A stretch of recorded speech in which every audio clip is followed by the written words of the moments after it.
Ni nani atakayesimama mbele zake Mungu wa ajabu, siku ile inayokuja tena ya kutisha?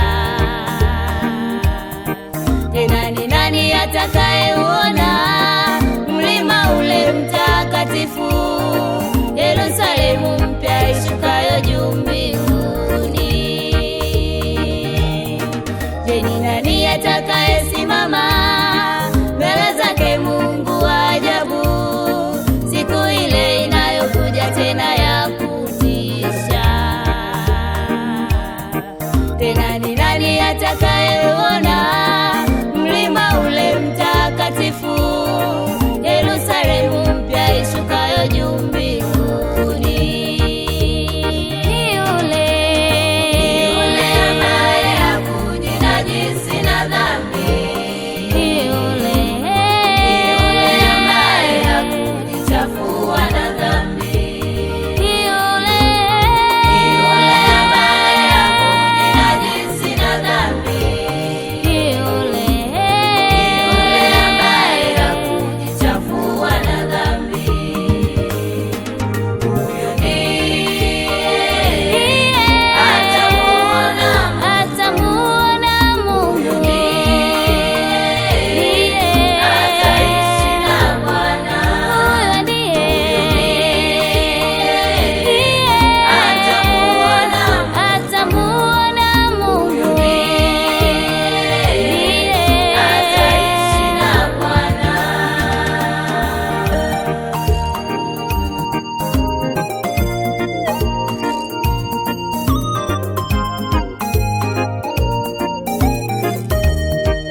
atakayevumilia na kuvuka bahari ya dunia, shida na mateso nayo akaepuka?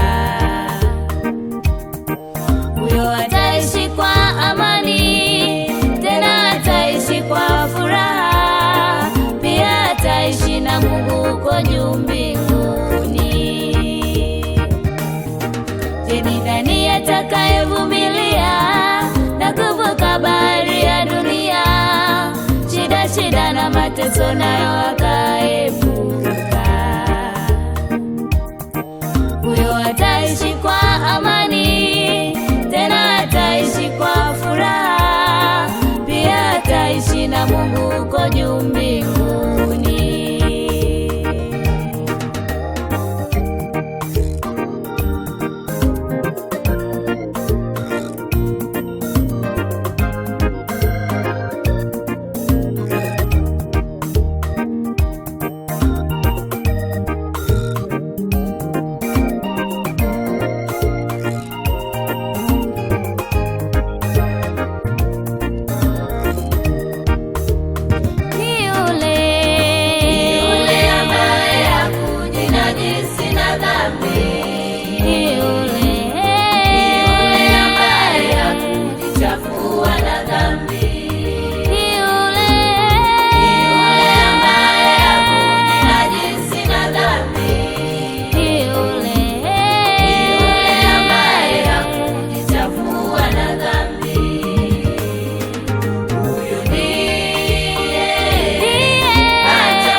wanadhani